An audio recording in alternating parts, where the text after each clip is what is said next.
اعوذ بالله من الشیطان الرجیم. بسم الله الرحمن الرحیم. مو در پیشنه ویدیو درباره دینداری موسمی مطالب مختصر در خدمت شما بیان کردیم.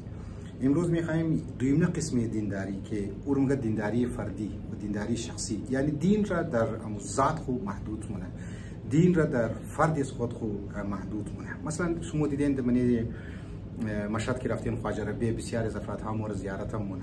انسانی متدینی بود، انسانی با خدایی بود، لیکن دین را در امزو قالب از خود لیمیت کرده بود و دمنی غار زندگی میکرد. این طرف ها اگر در مقابل شو بگی امام شهید شد، اگر در مقابل شو بگی که امام زمان میخواه که زمینه سازی کردی، دزو دیگه این کار نداره. مگه ما فقط دعا میخوانم، ما فقط نمازهای خو میخوانم.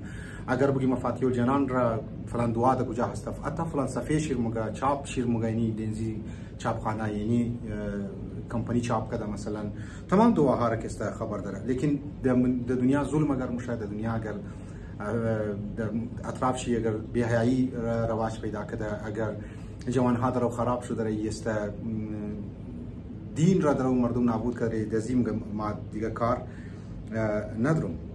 مثلا موږ گفتم میشه که یک دفعه در تاریخ جنازه حضرت امام سجاد علیه السلام بال شد و تشییع شد و فردی در کونه مسجد نماز میخواند، گفت که بیا امام شهید شده و امام تشییع جنازه شد. دیگه نه ما دزوک دیگه کار ندارم. این موږ دینداری فردی یا دیگه معنا دینداری ناقص، یعنی دینداریشی مکمل نیست. شما تو که نمی دینداری ناقص را، همی دینداری که دست خود محدود کنه انسان در منی سوسایتی از مو این طرف ها کم هم نیست. ما منی تاریخ هم که میخوانی که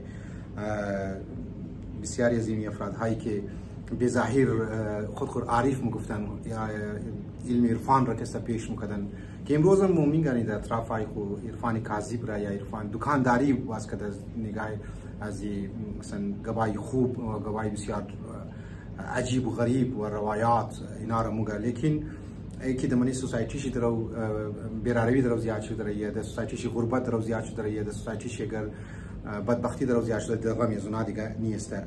امی از افرادها که آمدن این کارا را انجام دادن در منی یک سوسایتی، منی یک مذهب، بسیاری از مذهبی ها که اونایی هم ناقص بودن، اونایی هم دین را نفهمیده بودن، امیتر کردارها را، امیتر اعمال را دیدن و گفتن دین از سیاست جدا هست، دین از سیاست کار نداره. دین یعنی مطلب یک اتاق بور پیش نماز خو بخوان، د کاری مردم کار نگر، امر بالمعروف نکو، نهی عن المنکر کست نکو. که مو دمنی امزی مای محرم متاسفانه امزی اردو زبان ها را مو دیدی گوشم کدم که اینها مایه درو مگه که اصلا امام حسین برای امر بالمعروف قیام نکرده بود.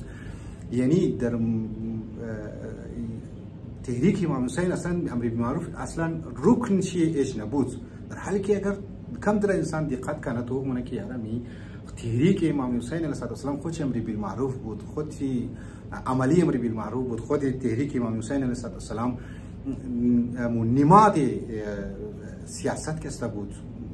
اینها عمیق است از آن من، اینا باید طرفش توجه بدیم که اونایی که ما سیکولار افراد که دین و سیاست جدا مونه، شما در مسجد نماز خو بخوانین، دعای خو بخوانین، در کارهای از مو کار نگیرین، در فحاشی اگر مومنی از طریق لنگوی سنتر اگر زن و مرد اگر مایا یک جایی مشاهده بیوتنز و غیره که اگر یونیورسیتیز کی دکترای هازرگو مورونجی مختلف کارهای خدا نخواسته بازیش انجام میدن، روابط غیر شرعی برقرار مونه، دست کار نداشته باشین.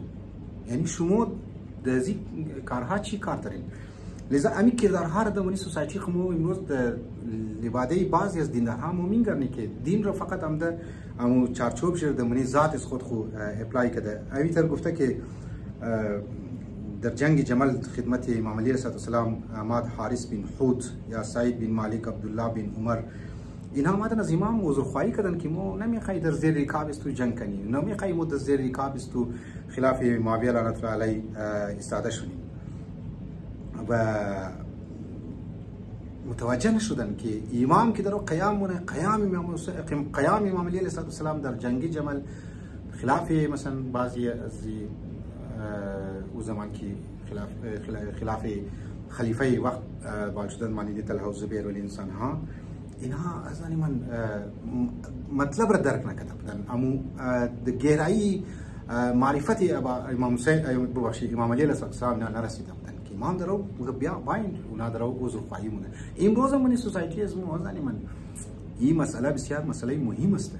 امروز مو دمنی سوسایتی خو یا مو دمنی معاشره خو افرادهای بی‌طرف یا افرادهایی که لاپروا باشه، مثلا دین را فقط در چارچوب مسجد قرار بده، دین را فقط در 4 رکعت نماز قرار بده، دین را فقط در روزه و دعا و زیارت اشراق است مثلا قرار بده و مغز زیارت اشراق متوجه نشنه، عمق گرایی زیارت اشراق متوجه نشنه که خود زیارت اشراق پیام شی، پیام سیاسی هست و پیام چیه که در وارد باید صحنه شونی.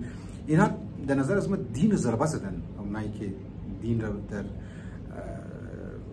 لیمیتش تا طرف ذاتی از خود خون و بسیاری از جوانها را اینها مثلا در گمراه هم مونن.